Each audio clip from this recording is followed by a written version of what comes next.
Assalamualaikum warahmatullahi wabarakatuh. Kami dari kelompok 8 ingin menyampaikan hasil diskusi kami dengan materi perkembangan moral dan kepribadian anak usia dini. Dengan saya sendiri Aldi Budi Febrianto dan kedua rekan saya ada Siti Rofiah dan Hani Laili Ramadhani. Baik, pada pembahasan materi kali ini, kami membagi materi menjadi 2 poin penting. Yang pertama adalah perkembangan moral, yang terdiri dari pengertian, tahap, dan juga faktor yang mempengaruhi. Dan poin yang kedua adalah perkembangan kepribadian. Sama halnya dengan perkembangan moral, pada poin ini kami juga mengisi dengan pengertian, proses, dan juga faktor yang mempengaruhi. Baik, yang pertama perkembangan moral. Pengertian perkembangan moral. Perkembangan moral anak sangat dipengaruhi oleh lingkungan sekitar. Pendidikan moral untuk anak usia dini tidak dapat dianggap remeh, sebab moral berpengaruh dalam kehidupan sosial bermasyarakat. Moral, akhlak, etika, atau susila adalah istilah manusia menyebut manusia lain atau orang lain dalam tindakan yang memiliki nilai positif. Menurut Lawrence Kohlberg, menekankan bahwa perkembangan moral adalah penalaran moral yang terjadi secara bertahap.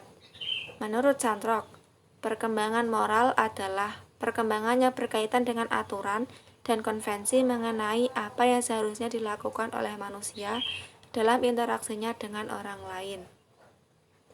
Dari beberapa pendapat para ahli di atas, dapat kita tarik kesimpulan bahwa perkembangan moral anak usia dini merupakan perubahan perilaku anak dari yang kurang baik menjadi baik dan terjadi sepanjang hidup anak. Tahap perkembangan moral anak usia dini. Menurut Piaget, yang pertama, heteronomous morality merupakan tahap perkembangan moral yang pertama. Berlangsung kira-kira usia 4-7 tahun. Pada tahap ini, keadilan dan aturan dianggap sebagai bagian dari dunia yang tak bisa diubah, tidak bisa dikontrol oleh orang lain. Yang kedua, autonomous morality, berlangsung pada usia 10 tahun atau lebih. Pada tahap ini, anak mulai mengetahui bahwa aturan dan hukuman adalah buatan manusia dalam menilai suatu perbuatan, nilai pelaku dan konsekuensinya harus dipikirkan. Menurut Kohlberg, yang pertama, preconventional reasoning atau penalaran prakonvensional, level terbawah dari perkembangan moral. Anak-anak menunjukkan interaksi nilai-nilai moral. Penalaran moral dikontrol oleh hukuman dan ganjaran eksternal. Yang kedua, conventional reasoning atau penalaran konvensional. Pada tahap ini, interaksi masih setengah-setengah. Anak patuh secara internal pada standar tertentu yang ditentukan oleh orang lain, seperti orang tua. Yang ketiga, post-conventional reasoning atau penalaran post-konvensional. Moralitas telah sepenuhnya diinternalisasikan dan tidak didasarkan pada standar eksternal. Anak mengetahui aturan alternatif, mengeksplor diri, dan memutuskan kode moral yang terbaik bagi dirinya.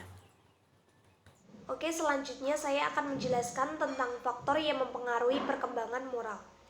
Perkembangan moral pada anak usia dini disebabkan oleh beberapa faktor, yakni faktor yang ada di dalam diri anak secara alami yang bisa disebut dengan faktor internal maupun faktor yang ada di luar diri pribadinya yang bisa disebut dengan faktor eksternal.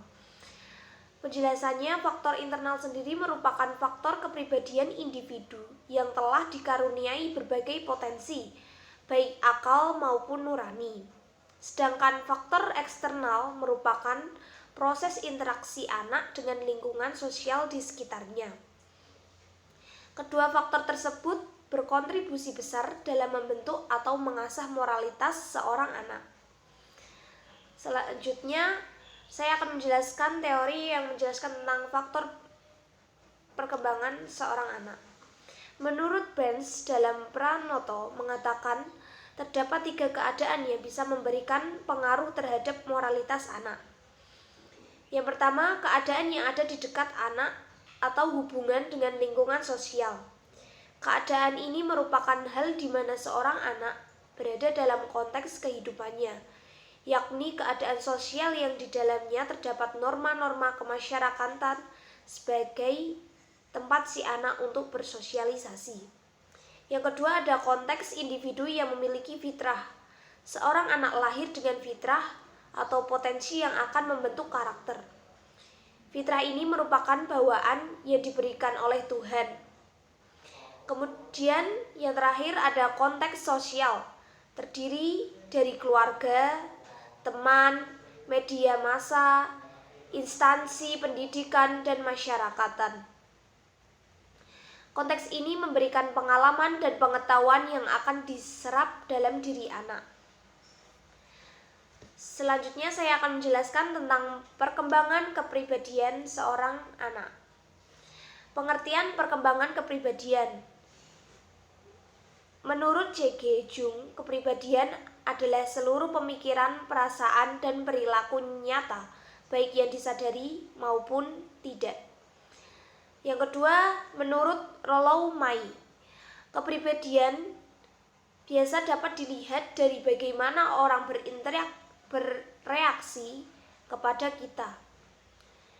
Kepribadian adalah satu kesatuan yang membimbing individu dalam menyesuaikan diri pada lingkungan sosial dalam keadaan sadar maupun tidak. Selanjutnya, saya akan membahas mengenai proses perkembangan kepribadian anak usia dini.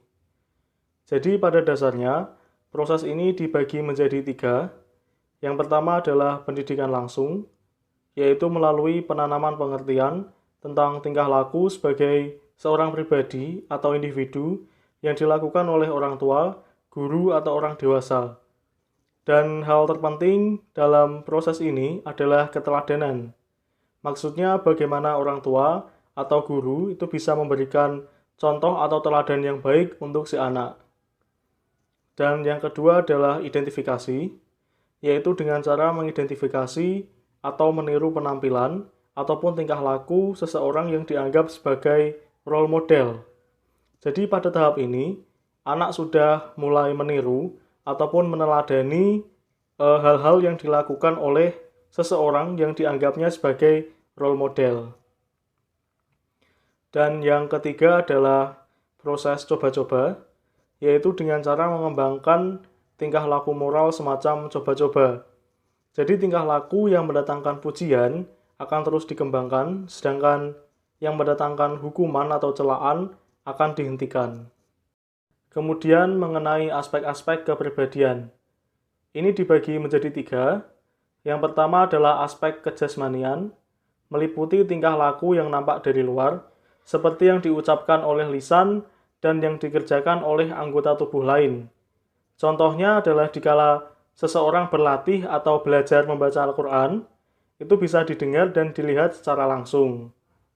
Kemudian yang kedua adalah aspek kejiwaan, meliputi aspek-aspek yang tidak dapat dilihat dan tidak nampak dari luar, seperti ikhlas dalam beramal, sabar dan tidak sombong, pemaaf, dan lain-lain.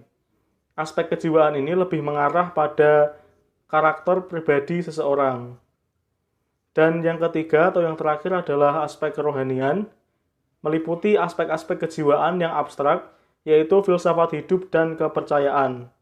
Aspek kerohanian ini lebih mengarah pada kepercayaan atau agama yang dianut oleh seseorang.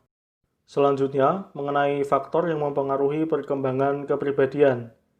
Yang pertama adalah pembawaan atau hereditas. Segala sesuatu yang telah dibawa oleh anak sejak lahir, baik yang bersifat kejiwaan maupun keturunan. Jadi pada dasarnya, anak merupakan warisan dari sifat-sifat pembawaan orang tuanya sebagai potensi diri yang meliputi kemampuan fisik dan kemampuan mental. Dan yang kedua adalah lingkungan, terdiri dari lingkungan sosial, yaitu lingkungan yang timbul akibat interaksi antar individu atau kelompok, dan erat kaitannya dengan tingkah laku dan sikap. Dan yang kedua adalah lingkungan fisik, segala sesuatu yang ada di sekitar anak, yang bersifat alam seperti keadaan geografis. Adapun faktor lingkungan yang lain, yang pertama adalah rumah. Rumah di sini diartikan sebagai lingkungan pertama yang berperan dalam pembentukan kepribadian. berkaitan dengan kesediaan orang tua untuk menerima anak sebagai anggota keluarga, kemudian adanya sikap demokratis dalam keluarga, keadaan ekonomi yang serasi, penyesuaian pola asuh antara ayah dan ibu, dan penerimaan sosial para tetangga terhadap keluarga. Yang kedua adalah sekolah, yakni tempat di mana anak dapat belajar dan membina ilmu. Dalam hal ini, hubungan antara siswa dan guru dan lingkungan sekolah perlu dijaga, karena ini sangat berpengaruh dalam pembentukan kepribadian anak.